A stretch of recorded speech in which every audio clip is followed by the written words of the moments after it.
Vamos a ver en este capítulo 7 lo que la tecnología nos ofrece para paralelismo a nivel del hardware, es decir, la posibilidad de tener más de una unidad de hardware, una unidad electrónica para poder ejecutar en paralelo más de una instrucción.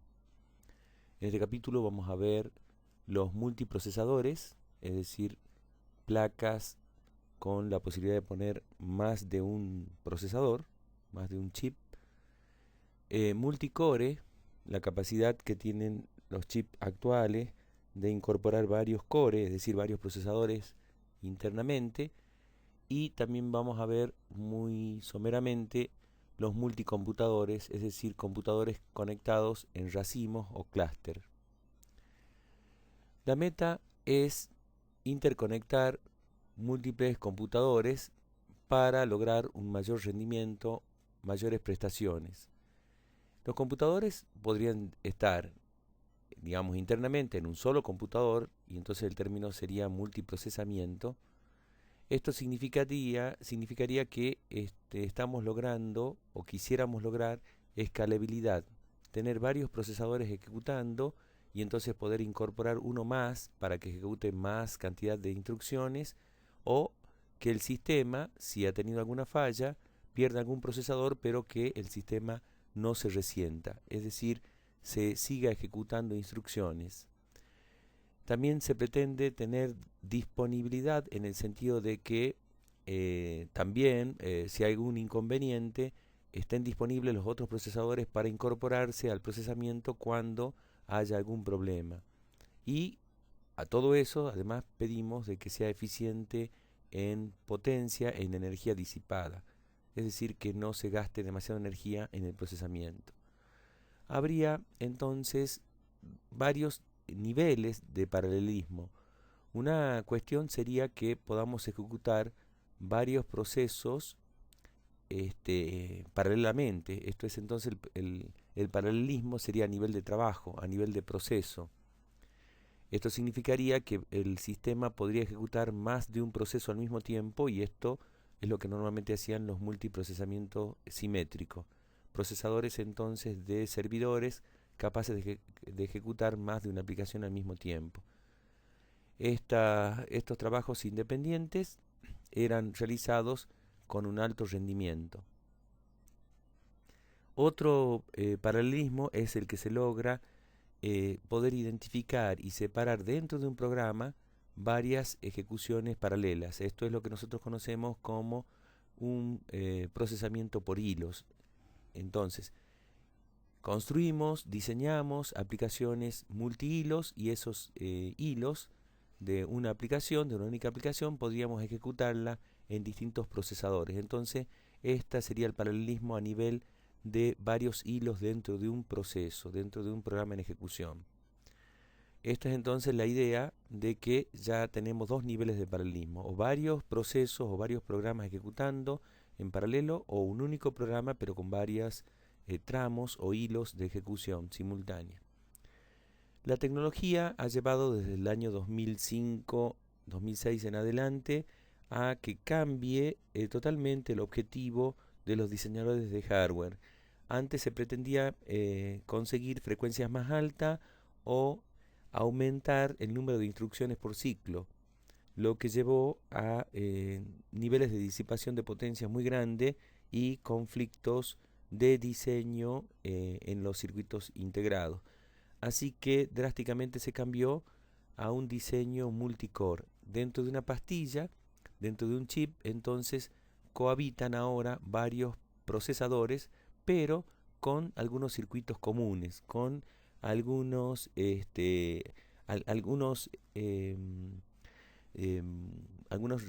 circuitos o diseños que son propios de un solo procesador, lo tenemos duplicado, de manera que se comparte, hay una gran conexión entre estos procesadores, cosas que antes no existía en los multiprocesadores simétricos. Ahora, debido a que los tengo tan cerca, puedo compartir muchos dispositivos y muchos elementos que harían por ejemplo, vendría muy bien para la ejecución simultánea de varios hilos dentro de un programa. Así que la denominación se tornó en core para identificar a varios procesadores dentro de una sola pastilla de un único chip. Bien, en la clasificación de paralelismo podemos ver que pasamos de una ejecución serie en hardware, por ejemplo el Pentium 4, el último de los procesadores que era capaz entonces de ejecutar y elegir las instrucciones que venían en el pipe, en la segmentación de cauce, y entonces se hacía una elección o una asignación dinámica de las unidades funcionales del procesador, y entonces se podría acelerar y ejecutar en paralelo a nivel de instrucciones. Se podría entonces hacer una ejecución fuera de orden y hacer un paralelismo a nivel de instrucciones. Esto se hacía entonces con el Pentium 4, cuando entonces solamente se podía ejecutar en serie las instrucciones de un solo programa. Por otro lado, tenemos un hardware paralelo en el caso de los procesadores para servidores, por ejemplo este Xeon, con 4 core, entonces es capaz de ejecutar 4 hilos de una misma aplicación en forma simultánea. Tenemos entonces duplicados los circuitos, las unidades, por lo tanto ya puede hacer una ejecución paralela real a nivel de hilos de ejecución de un programa. Por otro lado está en la clasificación del software, es lo que nosotros programamos como una instrucción secuencial una tras otra. Por ejemplo, cuando hacemos una multiplicación de matrices, recorremos la matriz con instrucciones del tipo while o for, y entonces vamos multiplicando, qué sé yo, dos valores, dos componentes de una matriz por otra, y seguimos secuencialmente la ejecución de esa estructura de datos como la matriz. Por otro lado, pensamos, y esto los sistemas operativos lo vienen haciendo ya hace rato, desde Windows 95 inclusive, de una ejecución concurrente. La ejecución concurrente significa permitir la ejecución simultánea de instrucciones, como lo vienen haciendo los sistemas operativos, y eso podría hacerse en un solo procesador o en varios procesadores. Lo ideal sería que se pueda hacer en varios procesadores simultáneamente.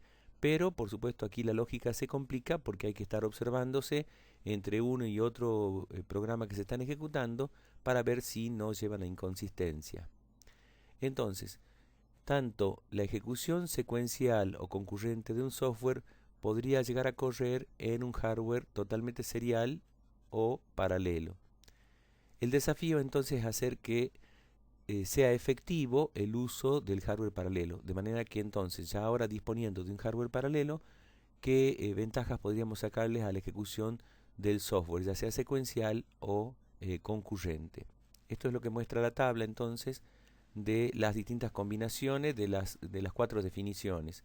Un software secuencial entonces puede ejecutarse perfectamente en un hardware secuencial para el que fue pensado. Por ejemplo, la multiplicación de matrices.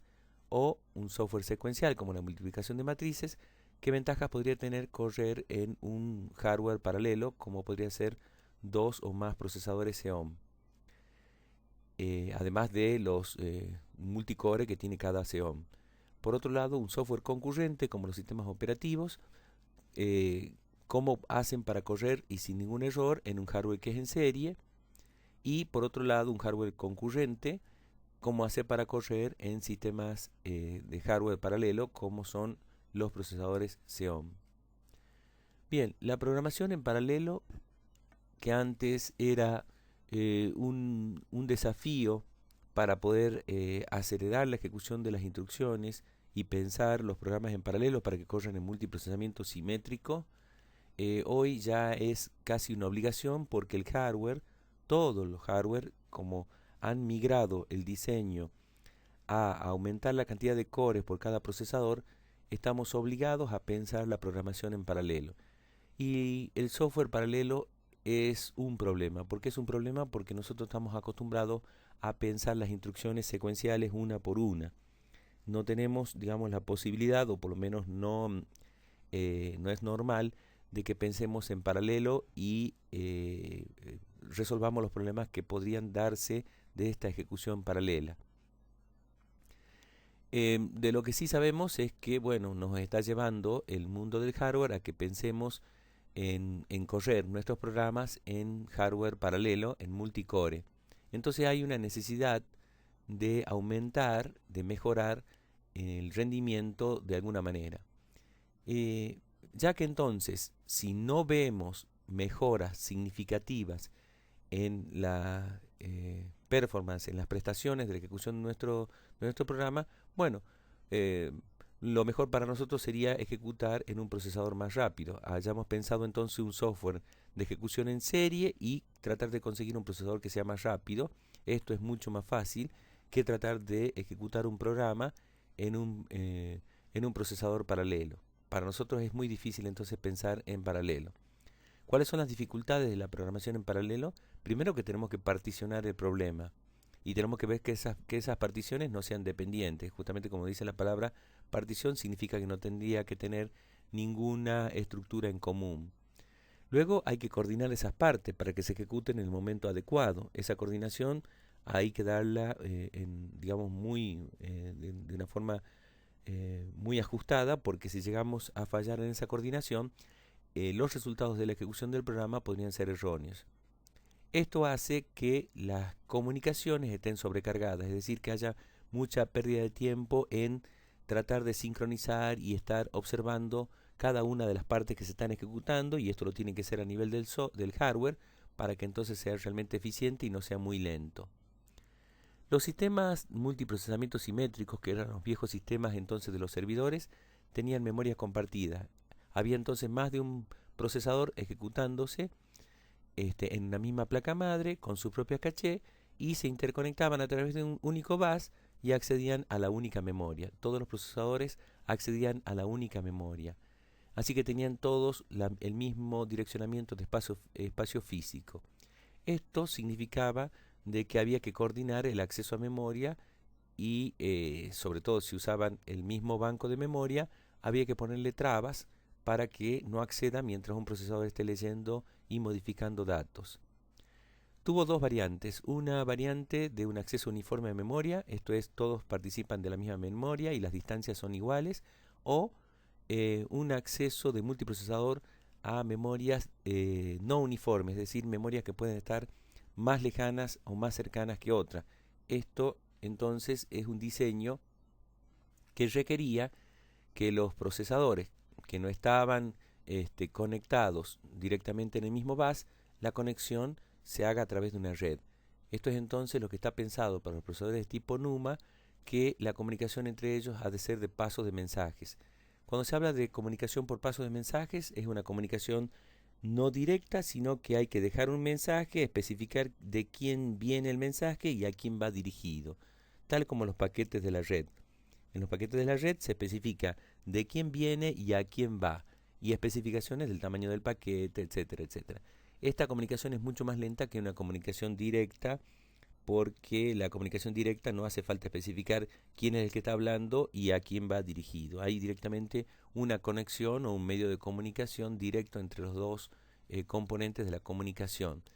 En el caso de los pasos de mensaje, entonces, cada uno de los computadores tenía o tiene su espacio de direcciones físicas privado, y entonces uno de los procesadores, que cuando se quería comunicar con la memoria del otro, tenía que mandarle un mensaje a ese procesador a través de una conexión por red, y de esa manera se podrían coordinar los accesos a esa memoria, que ya era una memoria remota para uno de los procesadores y local para ese procesador que lo estaba visitando.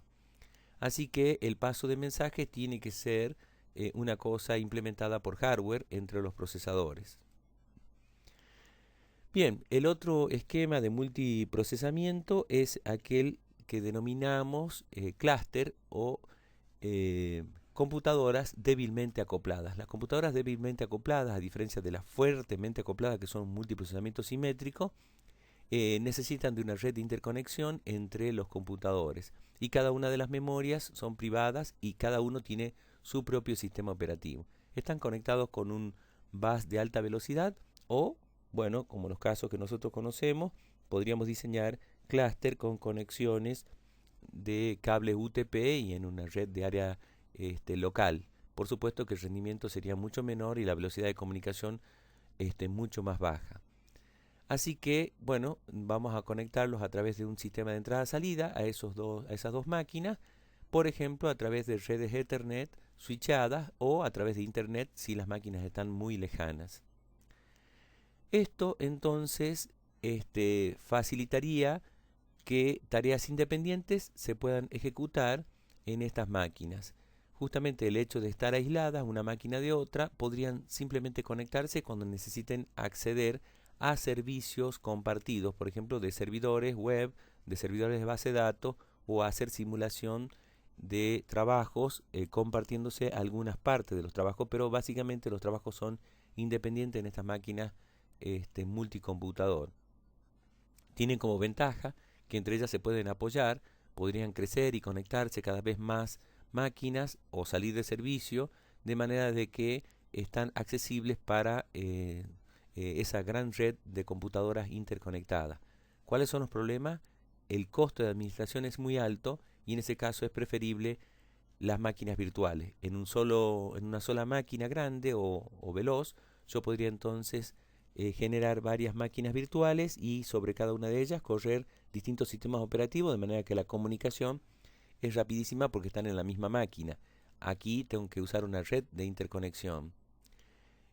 Por otro lado, tienen como problema justamente que el ancho de banda de la interconexión es baja. ¿Por qué? Bueno, porque tendría que usar los servicios de una red de área local o, en el peor de los casos, una red como Internet, que entonces tendría que competir con todas las comunicaciones que tiene Internet. Por lo tanto, el ancho de banda va a disminuir drásticamente.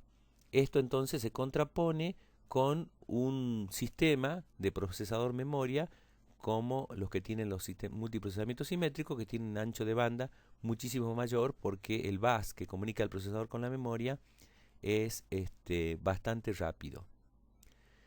El esquema entonces más extremo de los multicomputadores son los que se proponen, por ejemplo, proyectos como el grid computing, proyectos internacionales que piensan entonces que las máquinas se pueden conectar a pesar de la larga distancia que tienen entre ellas a través de una red como la de Internet. Y entonces, por ejemplo, si yo quiero participar de esa red, me anuncio, doy mis características, y entonces el grid computing va a usar mi máquina cuando yo no la esté usando. Cuando vea periodos de inactividad de mi máquina, entonces le va a transferir paquetes de programas para que yo pueda ejecutar en mi máquina y luego mi máquina entregará los resultados parciales que se vayan logrando en cada una de las máquinas. Así que cada una de las máquinas de esta gran red de interconexión de computación va a aportar computación a un gran proyecto internacional. Bien, en otro enfoque se habla entonces de procesamiento a nivel de programa. Multiprocesamiento a nivel de programa es el que se puede llegar a conseguir con multithreading, es decir, haber dividido la aplicación en muchos hilos y permitir la ejecución de varios hilos simultáneamente. Simultáneamente hay que tomarlo con cuidado porque van a, en principio, alternar la ejecución de dos o más hilos sobre un solo procesador. Lo que pasa es que esto se va a hacer mucho más rápido porque los procesadores ya tienen previstos bancos de registros para los hilos y ahí podrían ejecutarse y alternar mucho más rápidamente. Así que la ejecución simultánea de muchos hilos en paralelo va a poder realizarse gracias a que, como decía recién, existen registros que están replicados o multiplicados en bancos de registro y entonces podría tener varios registros PC, pero por supuesto uno solo activo por vez, pero ya cargado directamente con la dirección donde correspondería la siguiente instrucción de este hilo en distintos PC. Esto hace que entonces el cambio de hilo sea mucho más rápido. Hay dos variantes, una multihilos de grano fino, que entonces especifica que este procesador alterna un hilo con otro en cada ciclo del reloj. y va entonces intercalando las instrucciones de distintos hilos. Entonces una instrucción del hilo 1 intercala con la instrucción del hilo 1 del hilo 2, otra instrucción del hilo 1, otra instrucción del hilo 2, y entonces van intercalando instrucciones de distintos hilos. Esto, por supuesto, lleva a una sobrecarga de la intercalación de hilos. Pero bueno, como está previsto toda la duplicación de registros y de unidades, para que esto pueda funcionar, podría verse que dos hilos están ejecutándose a la mitad de la velocidad que si se ejecutara un único hilo sobre un procesador. Entonces, un hilo se detiene o se para entonces ejecutar otro hilo. Eso es entonces un multihilo de grano fino. Un multihilo de grano grueso es entonces permitir que un hilo corra hasta que aparezca una llamada de sistema. Cuando aparece una llamada de sistema o una ausencia del dato en la caché de nivel 2, entonces ese hilo se lo detiene y se pasa a ejecutar el siguiente hilo. Esto hace que el hardware sea más simplificado, pero no oculta las paradas. Es decir, hay riesgos de datos, en el sentido de que si hay dependencias de datos, no, digamos, yo tendría que distinguir esa dependencia de datos y parar la ejecución de ese hilo para poder entonces poner otro hilo. En cambio, con el anterior, bueno, habría que ver de qué manera lo resuelvo también en forma de hardware. Y después está el proyecto SMT o Hyperthreading, que tiene como ejemplo al Pentium 4 Hyperthreading. Justamente la palabra es una palabra reservada de Intel. Y lo que quiere decir es que es capaz de ejecutar muchos hilos simultáneamente. Esto hay que tomarlo con pinza porque no hay un multiprocesador interno dentro del Pentium 4, sino que también muchas unidades funcionales, debido al crecimiento por la ley de Moore que había que hacer cumplir, entonces llevó a que un Pentium 4 disponga de muchas unidades funcionales de bancos de registro que hacían que el consumo de electricidad sea altísimo. Bien, veamos entonces cómo funciona un multithreading, un SMT o multithreading simultáneo. Se trata entonces de la ejecución múltiple planificada dinámicamente dentro del procesador. Así que las instrucciones son planificadas, pero ahora de distintos hilos, de múltiples hilos, pero en forma simultánea. Y entonces podríamos tener sistemas superescalar, es decir, sistemas que disponen más de una unidad, y vamos a ir eligiendo instrucciones de distintos hilos para que pasen a ser ejecutadas en el momento que sea conveniente. Así que ya trabajando internamente con los hilos y manejando las dependencias, sea de datos o de control dentro de los hilos, vamos a poder hacer técnicas de planificado y renombrado de registros para evitar que haya el problema de aliasis o problemas de que un mismo registro tiene distintos nombres. Los Pentium 4 Hyperthreading entonces tenían la posibilidad de ejecutar dos hilos simultáneos mediante la duplicación de registro y unidades funcionales compartidas y caché compartidas. En esta diapositiva vemos en la parte superior lo que sería un procesador escalar. Un procesador escalar, un procesador superescalar, perdón, no escalar, porque escalar sería que él pudiera disponer de una sola unidad en forma vertical. No habría dos unidades aquí como en este caso en negro, sino que en la escalar sería que tiene una sola unidad y en serie para ir ejecutando. Estos ya son entonces 4 hilos ejecutando en un superescalar, pero sin técnicas, sin tecnología de hiperthreading. Bien, ¿qué hacemos entonces? Disponemos dos slots de ejecución para el hilo A, por ejemplo, y están listas para ser ejecutadas. Entonces, en el tiempo podríamos llegar a ejecutar dos instrucciones si tenemos dos unidades funcionales, por ejemplo, una para enteros y otra para punto flotante, y ejecutamos entonces dos instrucciones simultáneamente. Y así, a medida que vamos teniendo la posibilidad, este superescalar tiene 4 unidades diferentes funcionales, de manera que podría ejecutar 4 instrucciones diferentes en 4 unidades diferentes por unidad de tiempo. Acá, por ejemplo, vemos que este hilo A no puede continuar hasta tanto, se resuelva las dependencias de datos o se resuelva quizás alguna llamada al sistema para poder entonces continuar con este hilo A. El tiempo entonces transcurre verticalmente. Lo mismo pasa entonces con el hilo B, el hilo C y el hilo D. Son todos 4 hilos que se han podido ejecutar en 4 procesadores del tipo superescalar.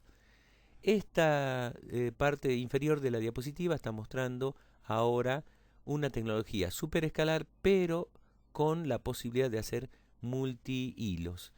El multihilo que se puede hacer sería de grano grueso, de grano fino y en multihilo simétrico, simultáneo. El multihilo simultáneo, entonces, es lo que decíamos recién, tiene la posibilidad de que estos slots o los bancos de registro sean de hilos diferentes. Bien, en el caso de un multihilo de grano grueso, entonces vemos, como decíamos recién, que se pueden ejecutar más de una instrucción simultánea hasta que ocurra algún tipo de error, por ejemplo, una falla en caché de nivel 2 o por ejemplo una llamada al sistema. Entonces se va a hacer un intercambio a otro hilo. Ese otro hilo se va a comenzar a ejecutar. Entonces hay paradas de un hilo para pasar a otro cuando realmente hay una causa por la cual no se puede continuar. En cambio, en el multihilo de grano fino, lo que se hace es ejecutar alternadamente en un ciclo 2 instrucciones de un hilo, en otro ciclo 3 instrucciones de otro hilo, y así vamos alternando entre 4 hilos, uno por cada ciclo del reloj. Esto es entonces una ejecución multihilos de 4 hilos en grano fino. En cambio, esto, que es lo más poderoso, es entonces múltiples hilos de ejecución simultánea, como el Pentium 4, con 4 unidades funcionales, y activamente en el mismo momento tengo entonces unidades cargadas con distintos hilos. Por ejemplo, en este primer ciclo tengo 2 hilos con 2 unidades cargadas, con 4 unidades cargadas. En esta tercera línea de tiempo, tengo entonces 1, 2, 3 hilos cargados simultáneamente, son instrucciones de 3 hilos diferentes que se pueden ejecutar y los resultados serán acomodados en los resultados parciales de cada hilo. Esto es lo que entonces fue criticado por ARM, la empresa de procesadores RISC, dedicadas sobre todo a sistemas embebidos, fue criticado por el alto consumo de potencia que tenían los Pentium 4. Bien, en la clasificación entonces hemos dicho que podríamos tener, por un lado, separar lo que son las instrucciones y por otro lado, separar lo que son los datos. Por eso entonces tenemos flujos de instrucciones y flujos de datos. Una clasificación alternativa sería que las instrucciones pueden venir simples, una única instrucción, o podrían venir múltiples instrucciones. Y los datos podrían ser simples o podrían venir múltiples. Entonces, si tengo una única instrucción y un único dato, son las instrucciones conocidas por nosotros, y hay un ejemplo de las instrucciones del Pentium 4. Si quisiéramos tener múltiples instrucciones para trabajar con el único dato, no es un procesador que se use naturalmente en el mercado hoy en día. En cambio, un procesador que tenga una única instrucción y múltiples datos son las que nosotros ya venimos viendo con aquellas instrucciones multimedia que viene proveyendo Intel en sus procesadores x86. Y por otro lado, múltiples instrucciones y múltiples datos son los que entonces estos procesadores que hacen uso de multicore y además con hiperthreading, es decir, con SMT, con multiprocesamiento simultáneo, de hilos, lo está haciendo los procesadores de servidor de la línea Xeon de Intel.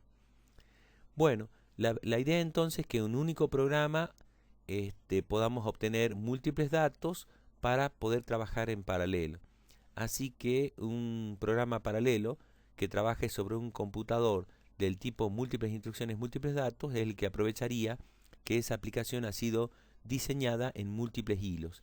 Lo que sí vamos a ver que la ejecución en distintos procesadores va a tener que ser condicional, porque entre esos procesadores se van a controlar que no haya incoherencia en los datos que se vayan trabajando.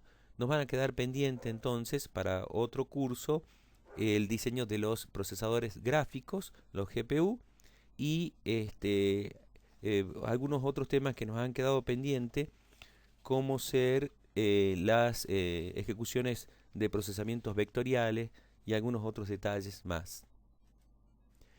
Bien, vemos entonces que en el caso, por ejemplo, simplemente nombrando la ejecución vectorial de datos, vamos a ver que elegimos los componentes de los vectores para ser procesados. En algunos casos de la ejecución esta del tipo vector, porque con una única instrucción podemos ejecutar múltiples datos, tengo que elegir y algunos datos, por ejemplo, no están disponibles o no son útiles o no son válidos, y entonces tengo que elegir sabiamente, como dice la diapositiva, cuáles son los datos con los cuales yo puedo trabajar dentro de un vector.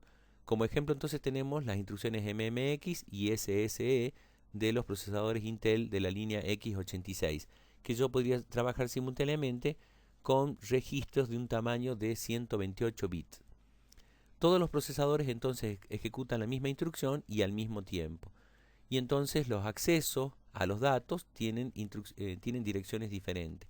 La sincronización está simplificada por el hecho de que es una única instrucción trabajando sobre múltiples datos, no hay una correlación ni hay una dependencia de datos, por lo tanto la sincronización está simplificada y requiere un control